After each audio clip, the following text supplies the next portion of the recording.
Hello everyone, welcome to all at my channel Economica. आज हम class 10 सामाजिक अध्ययन के अर्थशास्त्र के अध्याय 3 मुद्रा एवं साख मनी एंड क्रेडिट का अध्ययन करेंगे। इस अध्याय को मैंने अपने वीडियो लेक्चर में 2 वॉल्यूम के अंतर्गत विभाजित किया है, जिसका वॉल्यूम फर्स्ट इस प्रकार है।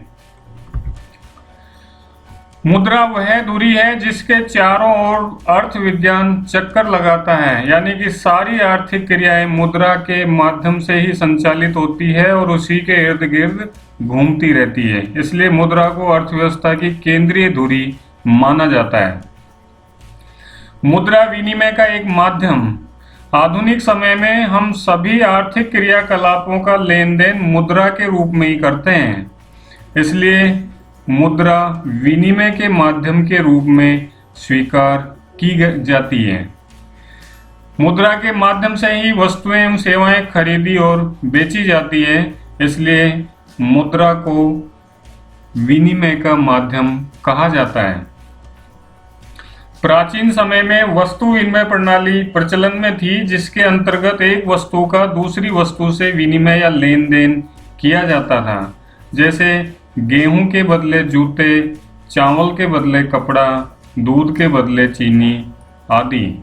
वस्तु विनिमय प्रणाली तभी प्रभावी या सफल हो सकती है जब आवश्यकताओं का दोहरा सहयोग हो। इसका मतलब यह है कि मान लीजिए कि चावल के बदले कपड़ा देने वाला व्यक्ति उपलब्ध हो, तभी उनमें लेन देन हो सकता है, अन्यथा नहीं होगा।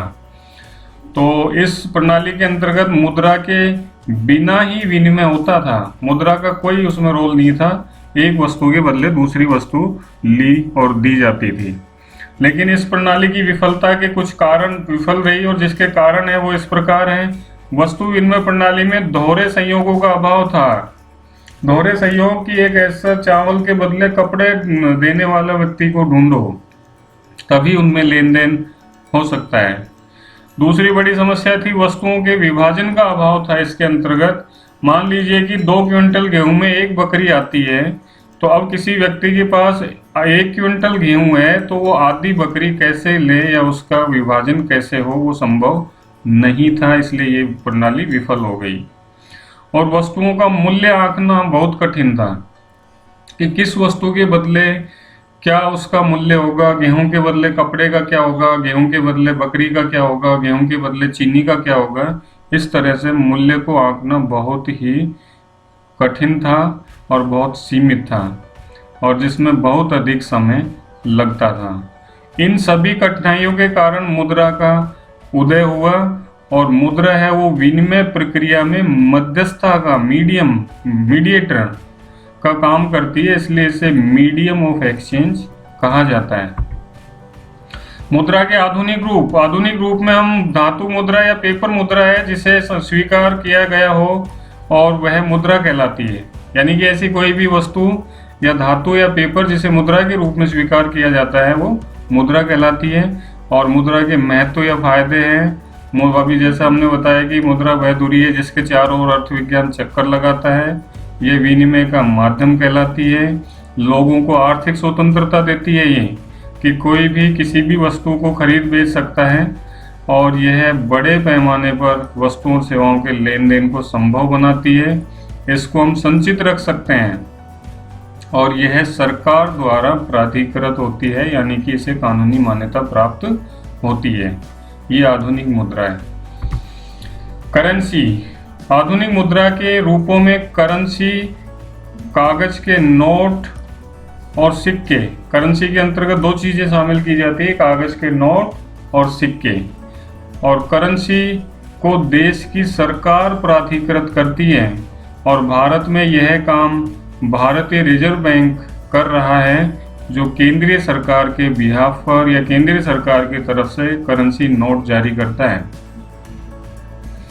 भारतीय कानून के अनुसार किसी व्यक्ति या संस्था को मुद्रा जारी करने का अधिकार नहीं है, आरबीआई के अलावा कोई नहीं कर सकता है। और कानून विनिमय के माध्यम के रूप में रुपये का इस्तेमाल करने की इजाजत देता है, जिसे कोई भी व्यक्ति अस्वीकार नहीं कर सकता। बैंकों में निक्षेप अथवा जमाएं।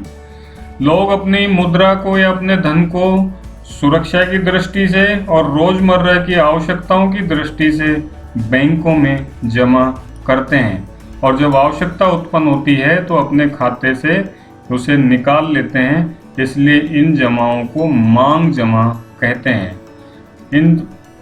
इस खाते जमा खाते में से चेक के माध्यम से भी हम मुद्रा निकाल सकते हैं, जिसे व्यापक स्तर पर भुगतान के रूप में स्वीकार किया जाता है, यानी कि हम अपने लेन देन चेक के माध्यम से भी कर सकते हैं। इसलिए आधुनिक समय में मांग जमा को मुद्रा ही समझा जाता है। ये भी जो है मुद्रा का एक रूप है, और बैंकों की जमाएं हैं, मांग जमाएं, वो मुद्रा ही मानी जाती है। बैंक की ऋण संबंधी गतिविधियां। बैंक जनता से जो धन स्वीकार करते हैं उसका कुछ प्रतिशत भाग, वर्तमान में लगभग 15% है, उसे अपने पास रखकर शेष 85% को किसी अन्य व्यक्ति को ऋण दे देते हैं।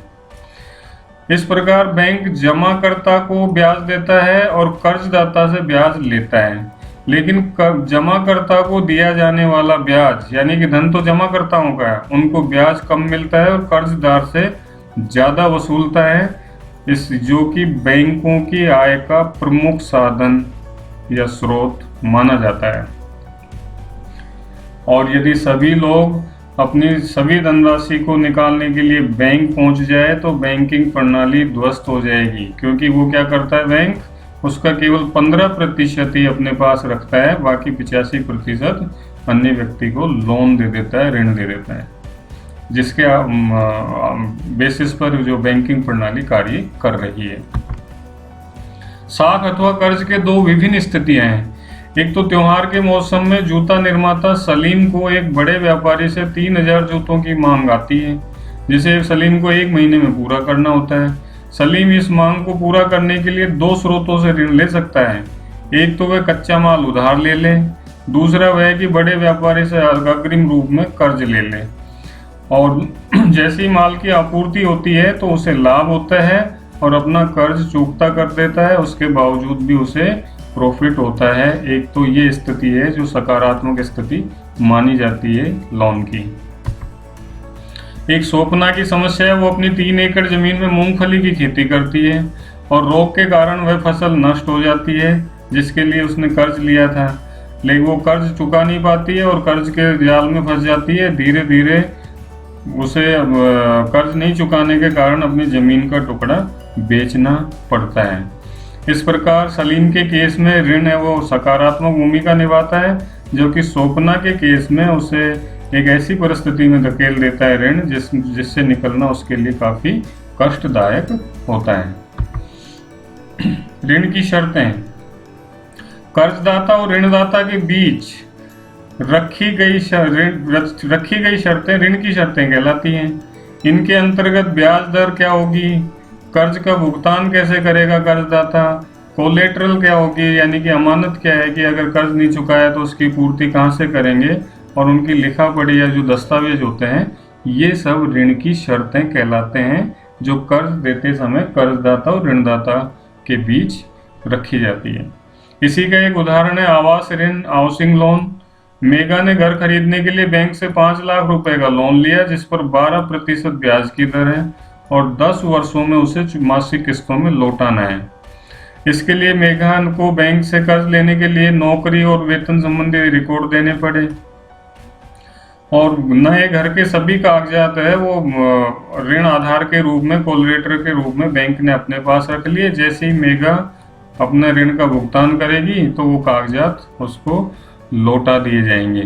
तो ये सारी 5 लाख रुपए, 12% ब्याज, 10 वर्षों की मासिक किस्त, नौकरी के वेतन संबंधी रिकॉर्ड और नए घर के कागजात कोलरेटर के रूप में रखना, ये सारी चीजें ऋण की शर्तें कहलाती है।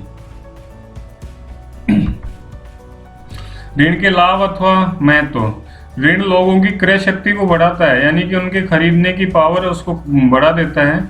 जैसे ऋण होगा, लोगों के हाथ में पैसा आएगा, वो मार्केट में कुछ ना कुछ वस्तुएं क्रय करेंगे, खरीदेंगे, तो उनकी परचेजिंग पावर बढ़ती है। व्यापारियों के व्यापार का विस्तार होता है, जैसा कि सलीम के केस में हुआ। बैंकों की आय बढ़ती है, ज़्यादा ऋण देंगे तो बैंकों को ज़्यादा इनकम होगी, जैसा बताया मैंने पीछे। और आर्थिक प्रणाली को गति प्रदान करते हैं और इससे लोगों के जीवन स्तर में भी सुधार माना जाता है। इस प्रकार वॉल्यूम फर्स्ट के अंतर्गत इतना ही है।